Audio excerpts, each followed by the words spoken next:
The storm was already tearing across the plains when it happened. Lightning cracked open the sky like a jagged scar, spilling white light over the endless stretch of fields. Rain poured down in fierce sheets, pounding against the wooden barn like 1,000 fists. Inside, the scent of hay mixed with the earthy musk of cattle, and the wind howled through the cracks like a ghost's warning.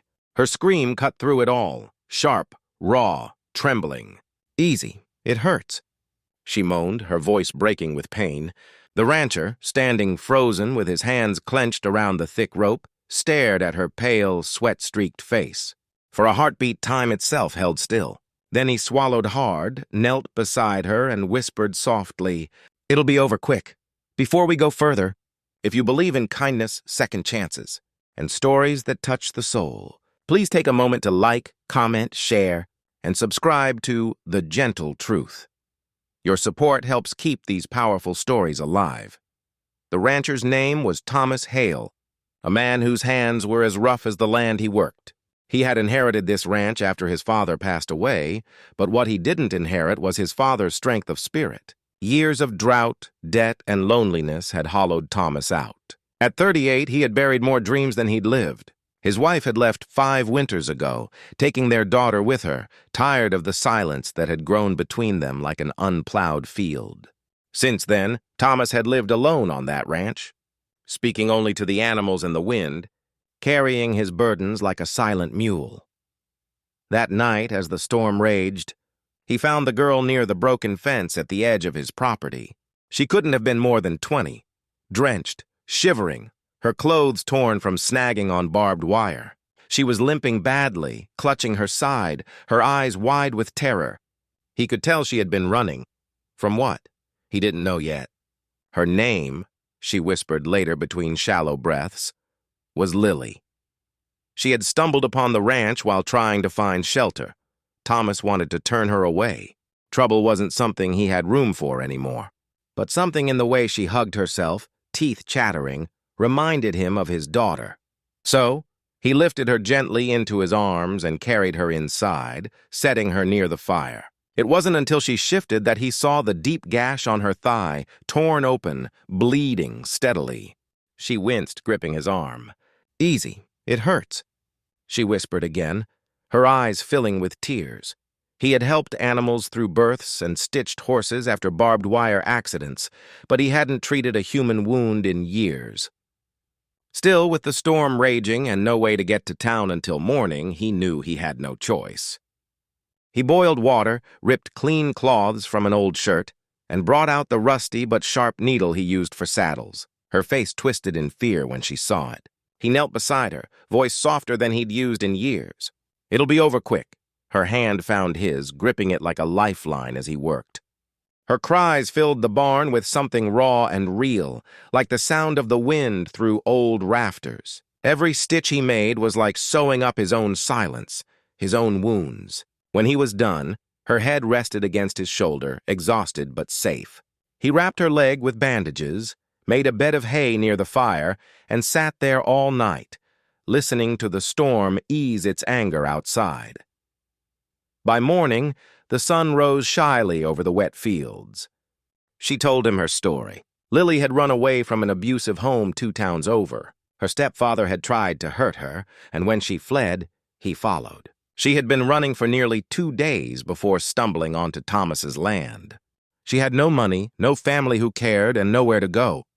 Thomas listened in silence, the way he always did, but something inside him stirred, a mix of anger, protectiveness, and something else he hadn't felt in years. Purpose. Days turned into weeks. Her leg healed slowly, and she began helping him around the ranch. She had a way with animals, gentle and patient, and the horses responded to her like old friends. The ranch, once a quiet and lifeless stretch of land, began to feel alive again. He found himself talking more, sometimes even laughing at her clumsy attempts to ride. She teased him about his serious face, calling him Stone-Faced Thomas, and he pretended to be annoyed, though deep down, it chipped away at the walls he'd built. But trouble wasn't far behind. One afternoon, while Lily was feeding the horses, a truck pulled into the dirt road leading to the ranch. A man stepped out, tall, broad, with a sneer that made Thomas's gut tighten.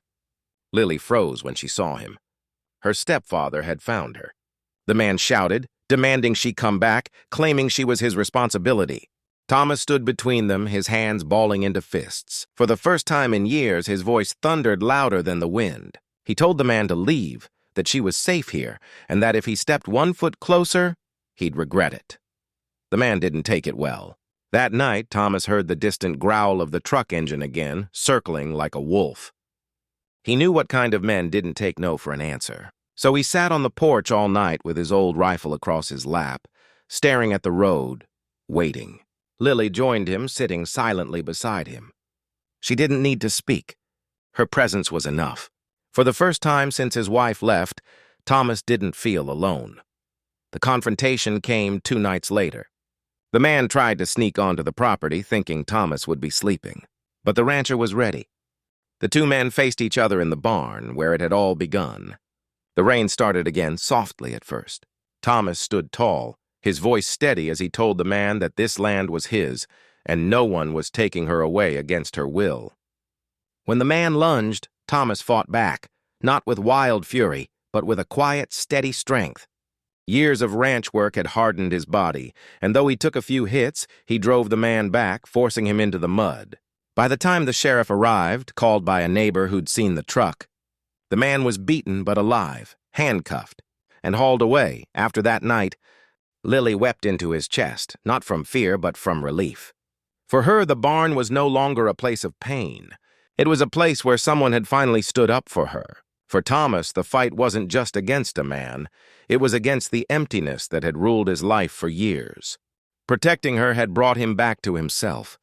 Spring arrived, painting the fields green again. Lily's leg healed completely, and she decided to stay. Not out of obligation, but because for the first time she felt she had a home. Together they rebuilt the broken fence, fixed the barn roof, and restored the ranch piece by piece. The sound of laughter returned to the house. Thomas found himself waking up with something he hadn't felt in years. Hope. If this story touched your heart, please don't forget to like, share, and subscribe to The Gentle Truth. Your support helps bring more real, emotional stories to life. Before we end, we'd love to hear from you. Comment below with the moment in this story that moved you the most. Your words mean more than you know. In the end, the night that began with pain and fear became the night that changed 2 broken lives. She had whispered easy, "It hurts," in desperation, and he had answered softly, "It'll be over quick." Neither of them knew that those words would mark the beginning of something far greater. A bond forged not by blood, but by healing, courage, and quiet love. And on that wide, open land beneath the endless sky, 2 souls found their way home.